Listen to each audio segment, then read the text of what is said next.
So amplify your project online. So you created the perfect content. Now, how to broadcast the content. So strategy and channels that work for each audience. Of course, it's possible to organize a workshop of 3 days about this this topic. So of course, we're going to give a brief introduction and sort of a compendium we need to do to amplify not a project or any kind of communication we need to perform. So first of all, why communication channels matter? Because diversifying communication help us reach different audiences.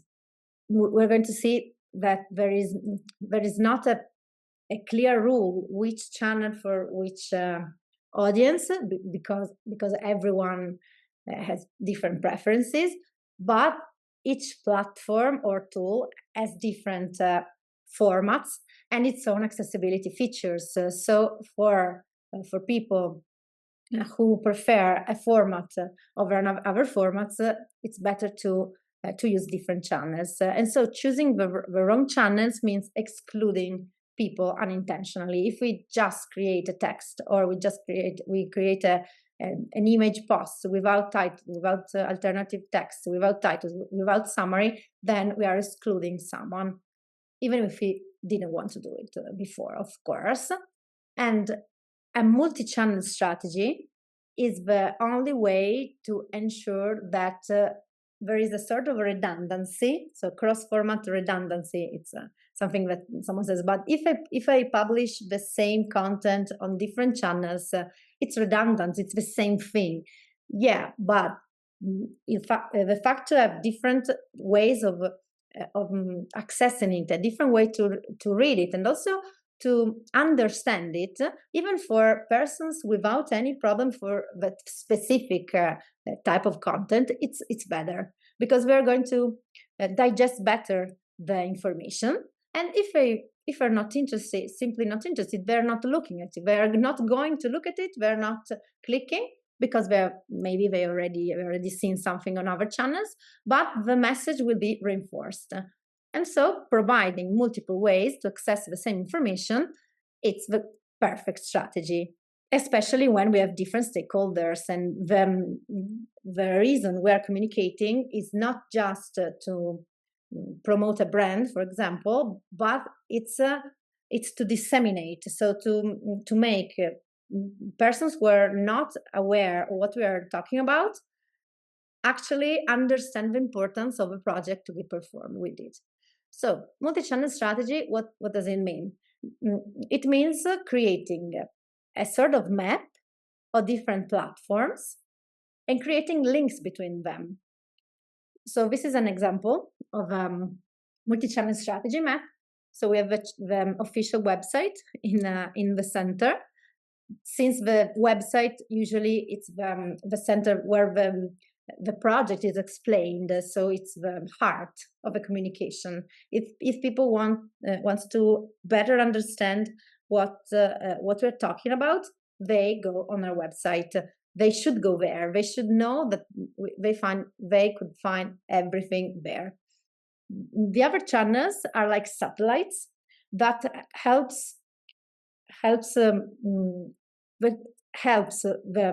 people, the users find our website actually, or that can help betterly digest sort of very long content on the website that they are not interested in.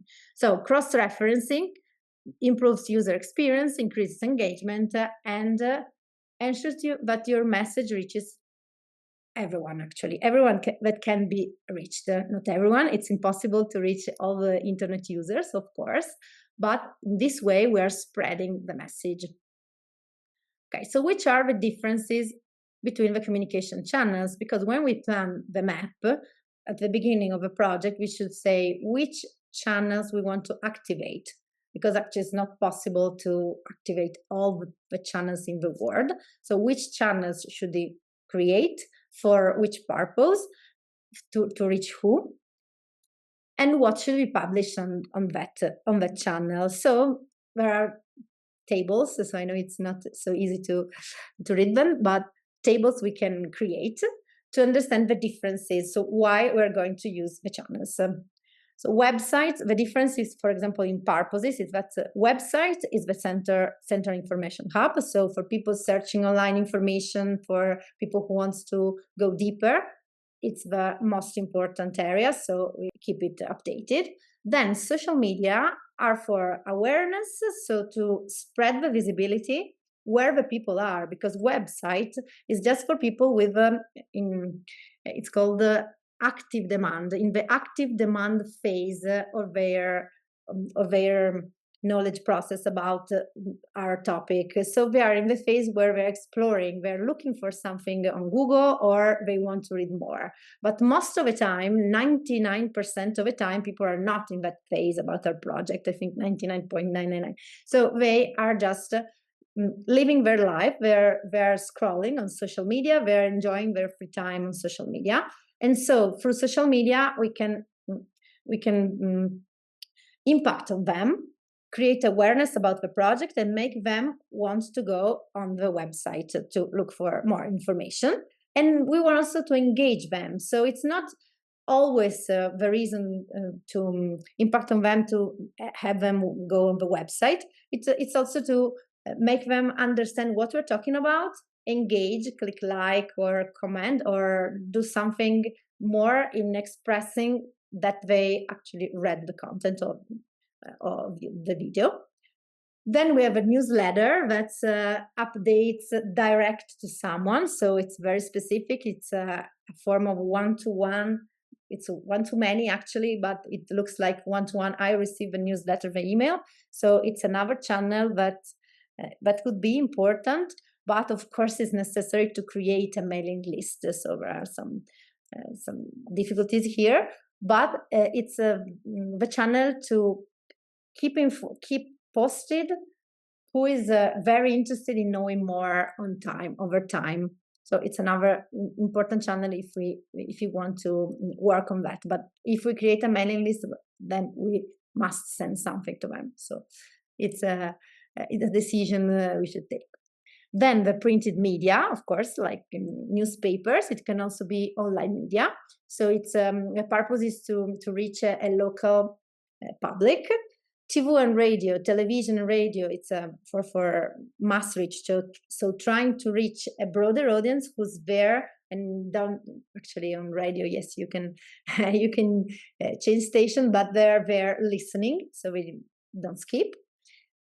Events are meant to create direct engagement, of course, to educate people who come there. And then YouTube, of course, it's education, nurturing. It's a place where people look to longer videos since they want to learn something usually. So that's the main purpose we should understand. It can be kind of different in some specific project, but it's general. And then we should understand the key content that goes on that channel. Then we are going to go into each channel later on, but this is a sort of overview. I think it's important to a complete understanding of the differences. So the key content on website, of course, articles, long text, news, updates, PDFs that can be downloaded to know more. While on social media, just small pills, engagement content, polls, questionnaires, what's really, really engaging. On newsletter, we have text, so longer text, but we can also have links, brief news, and also small pills. Printed media is text, of course, but also images. It's very important to have images on printed media. TV radio, it's storytelling, because people should be trapped in our content, even more than on social media. Events, of course, presentation materials, and YouTube, webinars, longer video, education content. So different formats, different content, the same content, I want to explain, for example, the 7 principles of universal design. Okay, on the website, I can publish in a report about that, a very long format text with a lot of details. On social media, I should do carousels and small videos. On the newsletter, I can send every month one one email about one of the 7 principles, for example. On printed media, I can explain the importance. On TV and radio, I can create a same sort of different pills.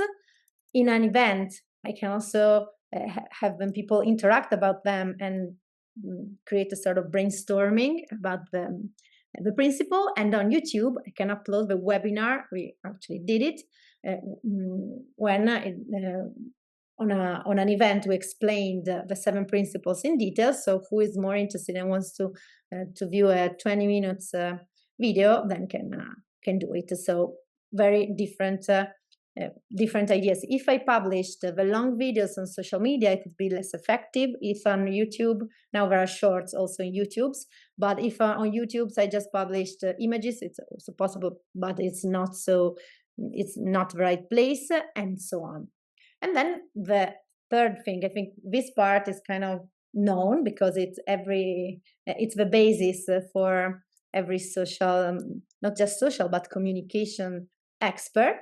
Then there is another point. So who is going to have a look at the content on that channel? So website is for the general public, also for authorities, for example, in projects. Social media, yes, general public, but also specific stakeholders. We're going to say how students. So if you want to reach a younger, but not only younger public. Newsletter is for subscribers, for partners.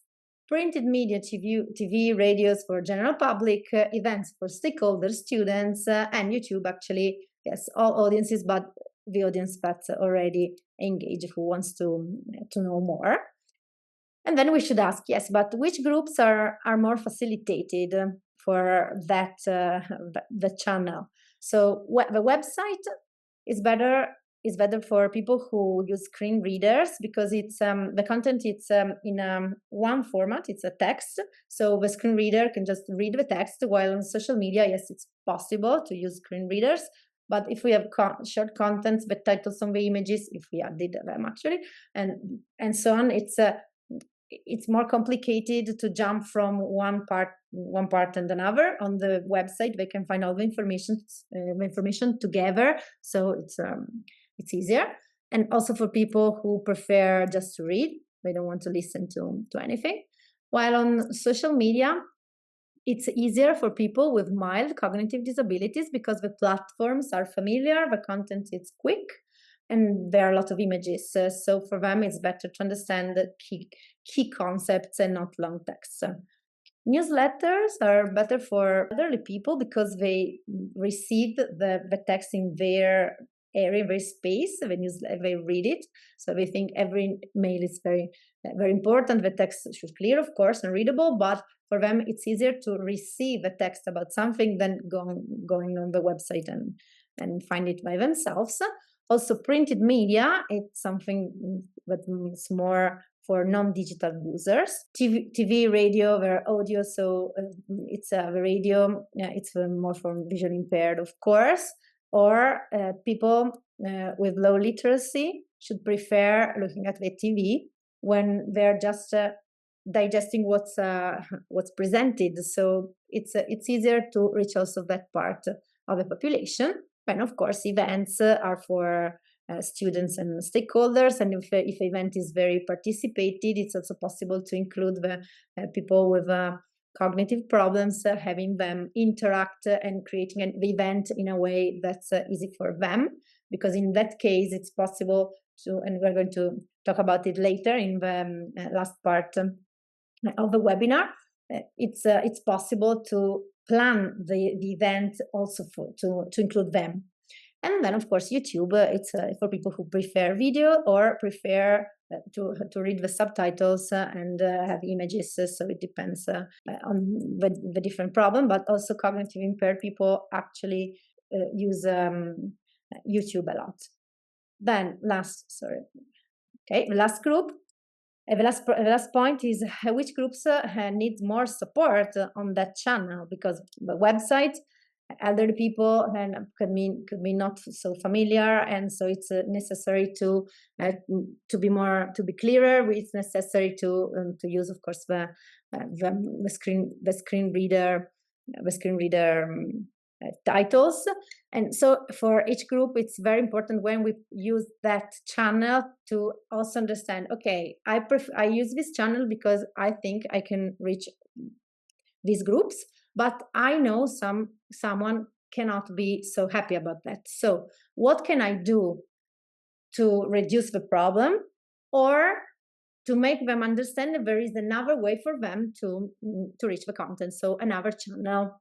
For example, if I publish a video, I can also write on the text of a video, yes, on the description. It's possible to find also the report about that if you prefer, and so on. Or for elderly people who wants to follow the project but are not so familiar in coming back on the website every month, would you like to register to our newsletter, so everything is going to be provided to you, and so on. So think which groups are more facilitating and which ones could need support. So let's go very quickly into each channel, the most important channels, to understand the key points. I think most of them have already been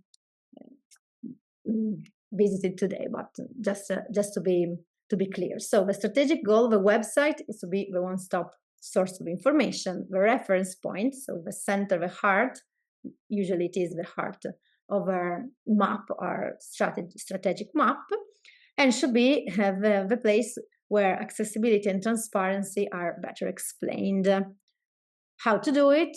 Use a clear information architecture. In projects, the website it's already provided, and it's made in that way with a homepage and the about, news, events, contacts. So it's already prepared.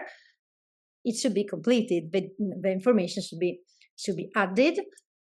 Integrating multilingual content if possible, so not just in one language or using English, but then explaining how it's possible to translate if it's not your language. Now with the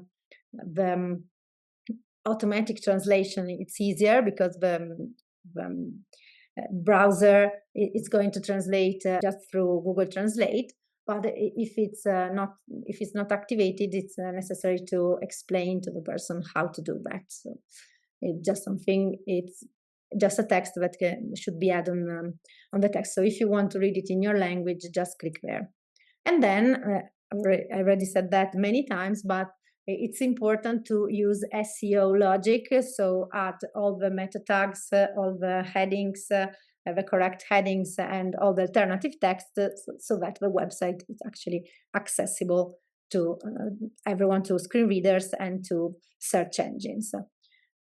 Why the website is strategic? Because if we create interesting content in the website, so we share insights, we update news and events as much as possible, but not just saying, okay, we did that, but what's in it for you? So why it's interesting? So you should rethink the content, not just stating bullet point about what happened, but why people who invest their time in reading that can learn something, can take something for their life. So I think that's important, and we've spoken about that before, but now the LLMs, so the artificial intelligence chatbots, can help us if we cannot see that that point so clearly. So if we have a sort of bullet points of what happened, we can ask to the chatbots, okay, this is what happened. I think, can you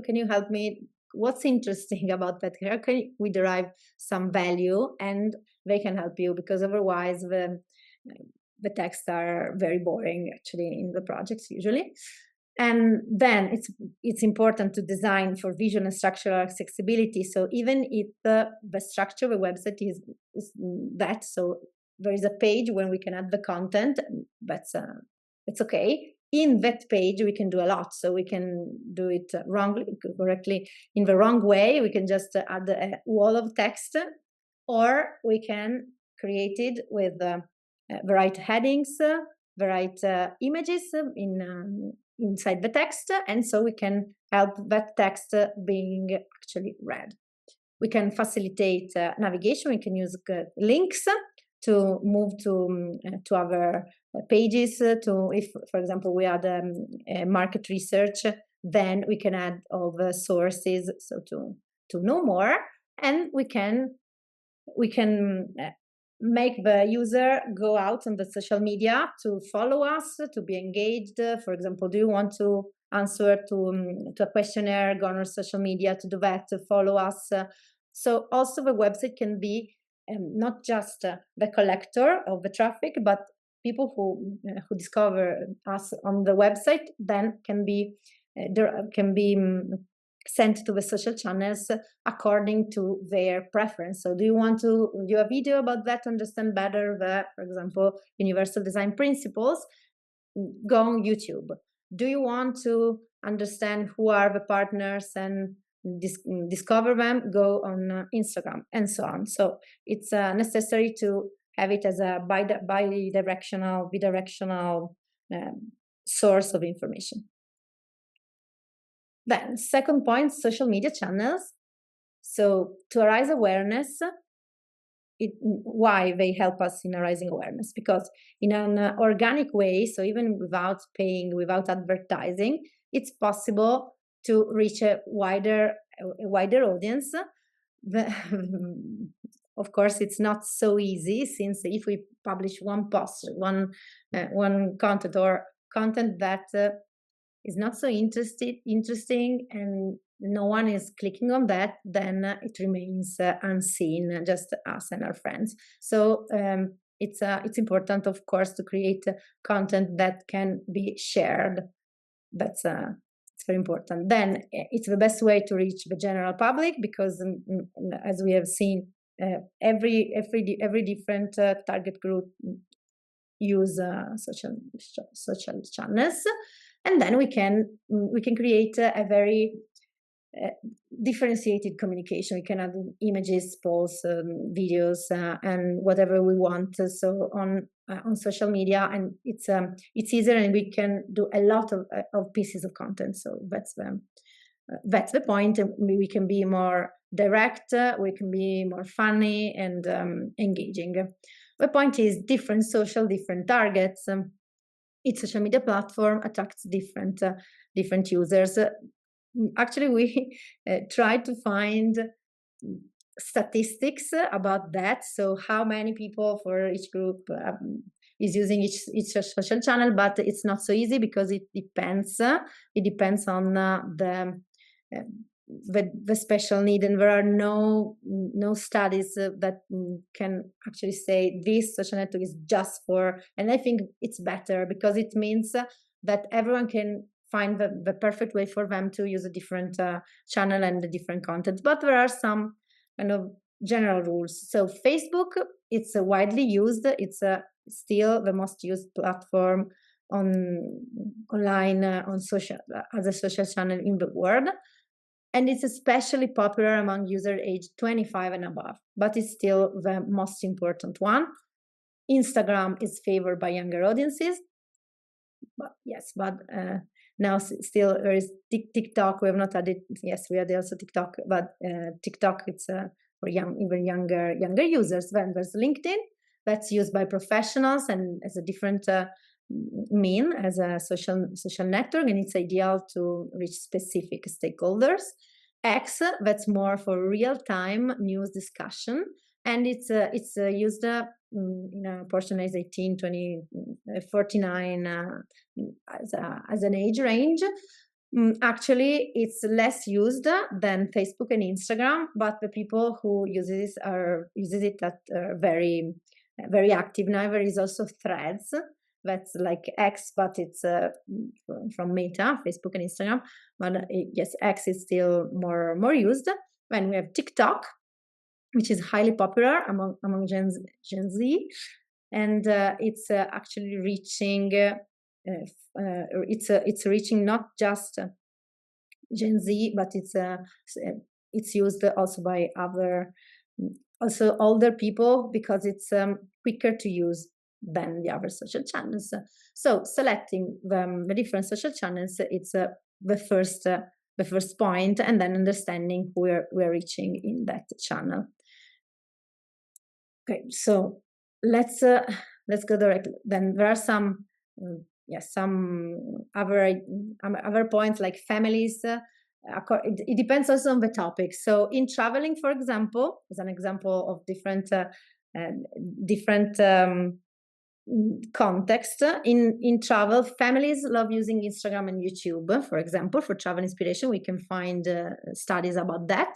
So if we want to communicate in travel and we want to reach families, then the best platforms are Instagram and YouTube, for example. If we want to reach the elderly for in travel, they should be reached through offline information and online information, Facebook. So when we have a different topic and we want to reach groups that mix age, family situation, and special needs, then we need to find out which is the best combination of channels that in that case is better for us. And yes, for each group we can find which is the best social channel according, of course, to the different for content format. So people, as we've seen, elderly people, Facebook is better. People with disabilities, depends which disabilities, of course. But if we think about cognitive disabilities or visual disabilities, it could be better to listen to a video, for example, on YouTube. And a longer video, it's easier than many short videos, because they then at the end of a short video they should understand if the next one is okay for them or not, and so it could be not so easy. Then according to the target group we are reaching, there could be differences. For tourists, for example, it's better to use Instagram and YouTube. If we want to use higher education professionals, then of course LinkedIn, X could be okay, also Instagram. If we want to reach public authorities, then LinkedIn, it's the best one. Facebook, I would say, also YouTube to show what's said in the webinars and events, what are actually the activities that are performed. And for each channel, there are some rules, like Facebook, for example, is used by 3 billion people monthly. So not just in total, but every month 3 billion people use Facebook. And videos are very important, so 90% of daily posts. So it's important to add the subtitles for video, as we already seen, to add links to know more on a website, for example, and it's necessary to post regularly. Otherwise, it's not possible to be found. Sometimes it's also useful to advertise a little bit the post to be seen by a wider audience. We have alt text for images, and it's important to not use image-only posts, because image-only posts are less seen, or text. Image-only posts are, if you have an important updates, are less easy to view by everyone. And then yes, we can. What's interesting to share? Event summaries with photos or videos, like what has been done in an event. Publishing stories about testimonials, volunteers, short videos, and linking to long form content. So it's the way to discover that there is a long form content, and then promoting calls to action, like participate in a survey, there is a public consultation, or there is an event, come to the event. Yes, I think I don't have time to go so deeply in each content, each channel. We just look at the accessibility points for the other channels. So for Instagram, there are alt text as well, and it's possible to include captions. And Instagram and also Facebook, but on Instagram are more important. There are also the stories. The stories makes it more real time, and they can be used to increase awareness even more, because it's possible to share a content we created, a normal post, to share it as important today, and it's possible also to share it in our stories for a content that's published by the project. It's something I should have said before. Remember when we have seen the map? the map of the website and of the social channels. The social channels, for example, in this case of a project or of a brand if you're promoting a company. Then we should think that there are other maps, the maps of the partners or the collaborators or everyone who is very involved in the project or in the brand and can help share even more. So for each of different channels, we can create new maps from the other partners, for example, that help us share that channel of the project or the brand. So on Instagram, that's possible using stories. So if a project publishes a post about something that's very important, an event or a new video, all the partners can share it in their stories. So the partners company page or also the partners people's page, so who's collaborating actively on the project, can share the post in their stories, reaching their friends, the people who are following their followers. So it's a way to amplify even more the message to people who can care about that. So that's very important, and we invite you to suggest that, because spontaneously no one is going to do that. So when you plan your map, then you make everyone actually involved in the project understand the map you created. So these are the channels. We are using that for this reason. So please help us share in your ways according to what are you actually doing. And so on Instagram, stories are very important, and Instagram is very it's important to share personal stories. It's really about engagement and being connected, even more on Facebook. So using stories, it's a way to amplify that to people who care about what you actually care. While on LinkedIn, it's kind of different, since it should be more professional. So the content could be longer. We can use descriptive titles and headings in the post. So we can also format the post, add, of course, alt text in the images, and add documents. So it's very important to share milestones, outputs of a project, researches, and every document that can be disseminated, should be disseminated actually. And on LinkedIn, the sharing, the increasing of visibility is easier even than Instagram, since people who care can just like, and then will share it, or can even share it with comments. So even on that channel is very important, and the advice is to use it also to directly interact with the people who are very important. So to tag them, or to write, to find them, follow them, and then write as private message. We are working on this project. I think it's very important for you, since you are working in this NGO, you're working in this institution. So what do you think about the project? Follow and share. And so it's a way to connect directly to people who are in a specific position. Also, Instagram can be used for that, to follow the channels of other projects and the channels of people who are working in specific areas, but it's not so easy to find them, since there are no titles on Instagram. But it's possible to create communication, bi-directional communication, also on that, writing in DMs explaining the project. On LinkedIn, it's easier, so we suggest to do it on LinkedIn. Then on X, on Twitter X, then it's important to add descriptions and to use images, yes, but mostly to create PLs with text. So it's important for real-time events, during an event, publishing what's going on. So the key points. Share also data. Data are shared by people on X, and also share when we have a new video, when we have a new report that's or a new piece of news on a media. It's very important for example, a newspaper. It's important to share it on X. Then on YouTube, it's important to have subtitles. We already said that, mostly closed subtitles.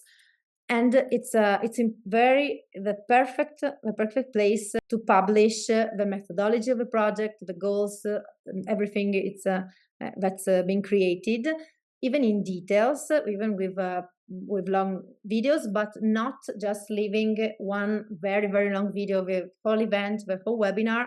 Otherwise, no one is going to view it till the end, or is going to see 3 hours of video. No one is going to have a look at that. It's necessary to edit it, to divide it into small pieces that make sense. So about a specific content, specific key point that the viewer can bring home, as you can say. And it's very important also to add in the description the chapters, what's inside, so people can decide if to have a look at the video or not. Okay, then last we have a digital and offline PR, media, TV. So there are many different channels that can reach other groups, and not just who's on social media or who's looking for information on the website.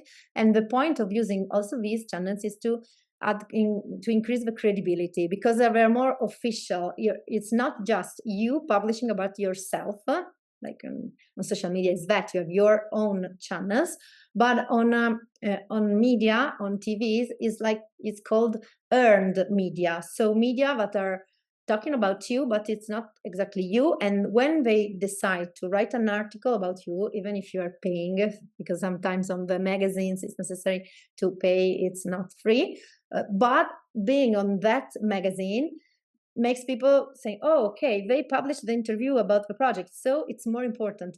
It's not them speaking about them, but it's someone else who decided to publish. So it's kind of a more trusted message. And so having both of them, both social media, website news, and digital PR or media PR, offline PR, it's very, very important. And if the medias are local, for example, if we want to broadcast the fact that there is an event in a specific place, then the local media usually cover it without any charge. So it's very important to connect with them, because usually when it's as we have seen, when it's something that from the European Union, they're very keen to publish it, even if sometimes in small portion of a page, but they want to promote it. For brands, it's different. There should be a sort of news about the local area, but it's very important also when you're published on a newspaper, then you should bring that image of a newspaper also on social media to say we have been published there, and so it will reinforce the credibility on social media as well. So of course, what to do when you publish on a newspaper? You should use plain language. You should add images. Very important. It's very important, but the images should be relevant. And then send it, not promote it online, but also send it to communication centers, to every stakeholder that could benefit from knowing that the magazine, the newspaper has been published. And the final point is, when we want to publish something on a newspaper or on a magazine or some online magazine, we do an interview on a podcast or on a radio, we should make it newsworthy. So not just saying, okay, we're doing that, but what's the point? Which are the key figures, the main data about that? Why we're doing that? Who is benefiting from that? So not just a plain news that no one is going to remember if they read it, but make it newsworthy and make them want to know more. That's the key point. And last, measure and optimize. Optimize, it's the key point. So we should test. Is it working? Is it working? Are we having impact? To optimize the strategy, we should monitor the key indicators, but not just the impressions. So how many times a post has been viewed, because the same content, the same video, the same image could be seen 10 times by the same person, but the reach, so the unique users who actually impacted into the content. We don't need to just look at the followers. The followers are even less important than in the past, because people look at content, view videos, but then don't follow. So it's better to use the reach as a KPI. Then the engagement, of course, the likes, shares. If there are comments, it means that people are caring about that. Then the clicks, so especially on social networks, don't just go on the reach KPI, but go down in the analytics area and look at the clicks, so how many actually read more about that and then did what you wanted them to do. So go on the website, know more, download the content. Yes, and then offer ways to convert, so download the PDFs, complete surveys, and track the conversion.